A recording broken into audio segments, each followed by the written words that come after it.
Bonjour, nous recevons Marc Le Fur, le Bonjour. député des Côtes-d'Armor depuis 1993, réélu 4 fois. Vous aviez été élu la première fois sous Édouard Balladur, Premier ministre. Est-ce que la campagne des régionales a commencé? Elle a commencé. Elle a commencé dans les esprits. En tout cas, moi, je suis en campagne. Sur le terrain. C'est-à-dire que je me présente en breton, je circule, je vais au-devant des Bretonnes et des Bretons, en Finistère, mais aussi en Ille-et-Vilaine, en Morbihan, partout. Vous publiez le choix de la Bretagne. Est-ce que ça veut dire que vous avez choisi? Ça veut dire que les Bretons devront choisir un moment essentiel. Oui, mais vous d'abord, Nous vous ne avez sortons pas de choisi. la crise, Visiblement, il y a un votre certain adversaire budget. présumé ne l'a pas encore fait. Les Bretons devront choisir. Moi, j'ai choisi. Et libre aux autres, aux concurrents, je n'ai pas d'adversaire en Bretagne, de choisir ou de ne pas choisir. C'est Alors leur affaire. l'adversaire présumé, c'est Jean-Yves Le Drian. Il n'a pas encore choisi? Pas Je- encore? Je sais une chose très simple. J'aurai contre moi un concurrent qui sera socialiste, qui sera redoutable. Je suis en position de challenger. Je ferai tout pour l'emporter. Mais c'est à eux de se déterminer. Ce qui me surprend un peu dans cette attitude, c'est qu'ils donnent le sentiment de laisser le choix du candidat socialiste au président de la République. C'est ce qu'il a dit l'autre jour sur une chaîne de télévision. Tout à fait. À mon avis, c'est pas à Paris de décider qui est bon pour la Bretagne. C'est aux Bretonnes et aux Bretons, et d'abord aux Bretons socialistes entre eux, puisque c'est eux qui Jean-Yves décident. Le Drian est un peu contraint d'y aller maintenant, puisque le président de la République a poussé Claude Barthelone à se présenter en Ile-de-France. On ne comprendrait pas qu'il ne soit pas candidat en Bretagne, surtout qu'il a laissé entretenir l'espoir. Moi, je sais où j'habite et je sais ce que je veux. À un moment donné, c'est constant en politique, les gens sont plus attirés par quelqu'un qui vraiment se donne les moyens de gagner, de l'emporter. Pour moi, la Bretagne n'est pas un second choix. C'est le combat de ma vie. Alors, on vous voit partout. Vous profitez de cette absence d'adversaire pour vous démultiplier et rattraper, il faut bien le dire, votre retard en termes de notoriété sur votre concurrent présumé. Je l'admets. En tout état de cause, je circule dans une région On vous où voit je dans les rencontre entreprises, énormément de gens dans les- qui font preuve d'initiative, de capacité d'action, etc., et qui trop souvent sont entravés dans leur action.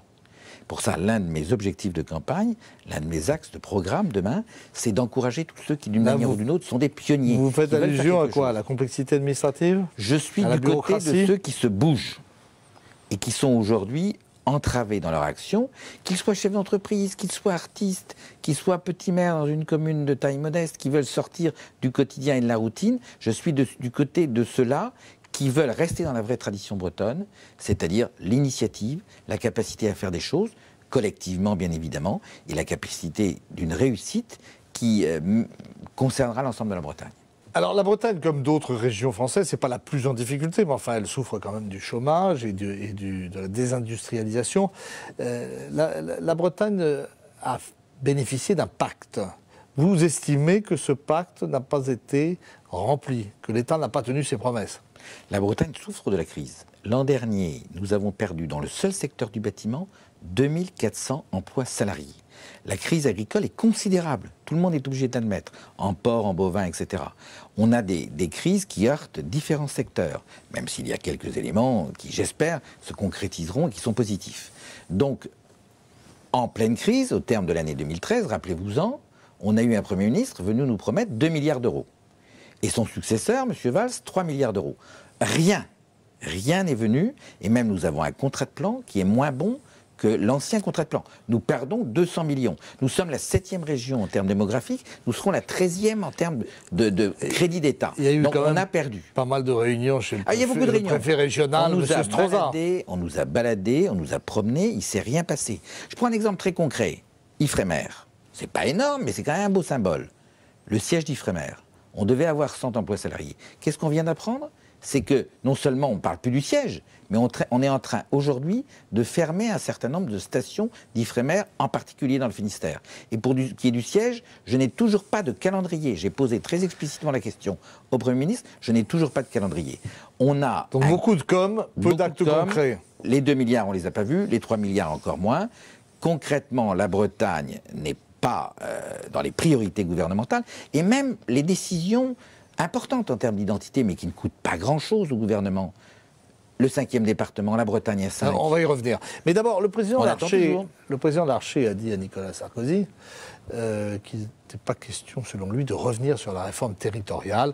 C'est que Nicolas Sarkozy voulait créer un conseiller territorial qui regrouperait les fonctions de conseiller départemental et de conseiller régional.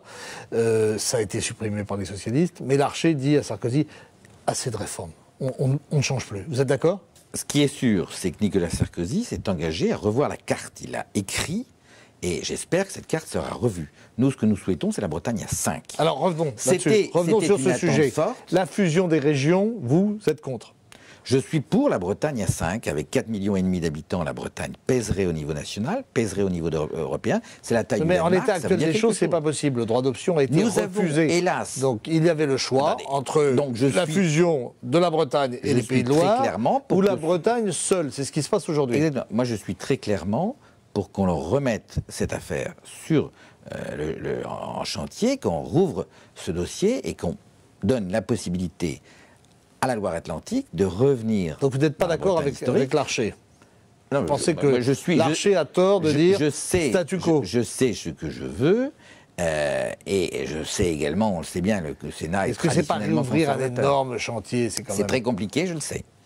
Et je suis d'autant plus triste que nous avions une occasion d'ouverture, et en fait, quand ce chantier avait l'occasion d'élargir la taille de la région. J'y ai cru, on avait cette possibilité. Et finalement, on se l'est interdite, c'est tout à fait redoutable.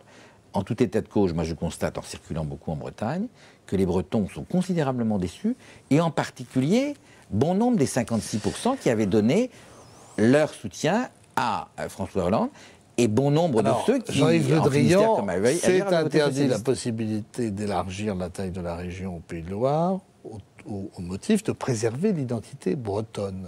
L'identité bretonne, est-ce que c'est pas à double tranchant aujourd'hui, dans cette période de communautarisme galopant? Non, je crois que l'identité, c'est une chance. C'est une chance. Il faut que les gens soient solidaires entre eux. Pour qu'ils soient solidaires entre eux, il faut qu'ils aient un sentiment d'appartenance. La force de la Bretagne, c'est une des rares régions qui parle à ses habitants. À ceux qui sont originaires de Bretagne, mais aussi à ceux qui s'y sont installés et qui finalement ont adopté notre culture, qui sont devenus des Bretons de cœur. Donc ce que je souhaite, moi, c'est que notre identité soit valorisée. C'est pas un moins, c'est un plus. Dans un monde où tout le monde circule, il faut se rattacher à un certain nombre de ports d'attache. Je suis très frappé, par exemple, les Bretons de l'extérieur, les Mésorvreaux, comme on dit, ils sont plus que d'autres encore attachés à cette identité bretonne. Donc c'est une force, nous devons la permettre, la valoriser. C'est pas du tout une menace, mais nous avons affaire à un gouvernement hyper jacobin, extrêmement crispé, d'autant plus crispé qu'il est faible. Qui a oublié ses options régionalistes des années 70. D'autant plus crispé qu'il est faible. Il fut un temps où l'État central était capable de donner, temps du général de Gaulle, voire du temps du début de Mitterrand. Là, c'est pas du tout le cas. L'attitude de Valls, c'est une attitude extrêmement crispée. Il n'y a plus de respect de nos identités régionales. Il n'y a plus de politique d'aménagement du territoire, faute d'argent.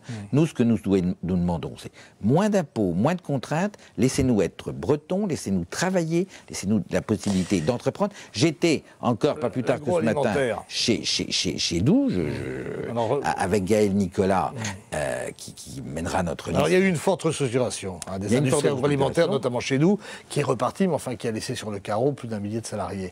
Est-ce qu'il y a des espoirs dans cette filière, notamment du côté des biotech? Je crois qu'il y a un colloque organisé par Paul Ancelin le début juillet à Rennes sur ce sujet. Il se passe énormément de choses. Il y a des tas de gens qui veulent prendre des initiatives. Il faut le leur permettre.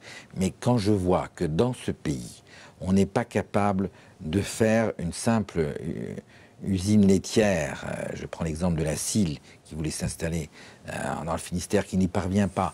Voilà, autant d'obstacles multiples qui vont à l'encontre. Vous êtes favorable aux investissements? Alors ça, c'est lié au problème de l'environnement, l'histoire de la Cille.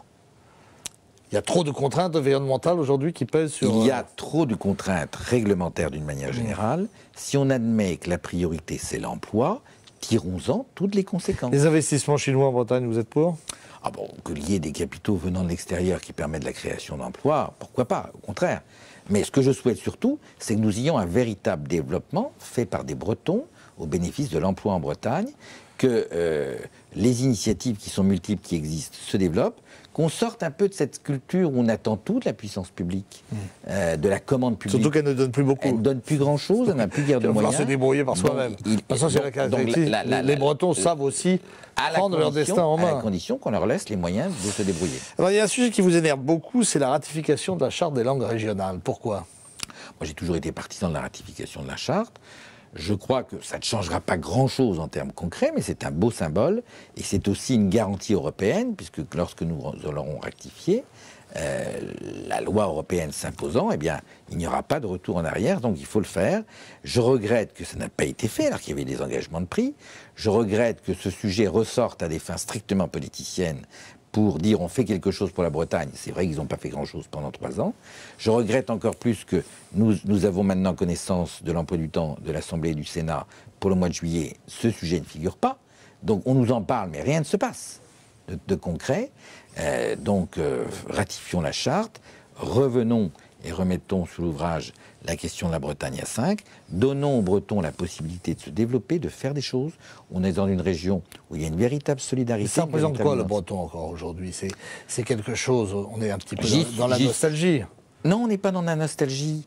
Je crois que ce sujet des langues régionales... C'est comme le latin et le grec ? Non, c'est beaucoup plus important que le nombre de locuteurs. J'ai eu la chance de parler breton. 800 000 locuteurs. J'ai eu la chance de parler breton. Et vous avez du mérite parce à la maison quand j'étais enfant. Bretonnant. Oui, mais je suis issu du pays bretonnant. Ouais. Mais ma circonscription est pour l'essentiel en Pays Gallo. Donc je crois faire cette synthèse entre les Bretagnes, parce qu'elles sont multiples, et en plus les circonstances font que je suis à égale distance de Rennes et de Brest. Donc on doit pouvoir faire quelque chose. Alors pourquoi c'est important ? Pourquoi cette langue c'est important ? Parce que c'est un sentiment d'appartenance, parce que c'est une vraie chance pour nous, c'est un élément de notre ADN, c'est un élément de notre identité. Il faut que nous sachions la préserver. Il y a des gens qui se battent au quotidien pour cela. Et je salue ceux qui, depuis des années, dans les différents réseaux scolaires, font tout pour faire progresser cette langue. Et en tout état de cause, je regrette les tergiversations gouvernementales. En un mot, pour finir, quelles sont les prochaines étapes de votre throw-braise électorale ? Eh bien, cet été, il s'agira d'être partout. En septembre, les listes sortiront. Le Drian devrait s'engager en septembre. Nous verrons bien. Je sais quel est mon programme, je sais que j'aurai un concurrent, mais je ne m'occupe pas de lui, si vous voulez. Mon sujet, c'est de m'occuper de la Bretagne. En tout cas, il y en a un qui a choisi d'y aller. C'est le combat de ma vie. J'y mets les moyens, je prends les risques qui accompagnent nécessairement ce type de campagne. J'aurais pu rester dans la relative quiétude de la vie parlementaire. Et vous êtes lancé dans le bain. Merci, Marc Le Fur. On suivra évidemment cette campagne régionale avec beaucoup d'intérêt et de passion. Et on se retrouve la semaine prochaine sur TBO et TB Sud. À très vite.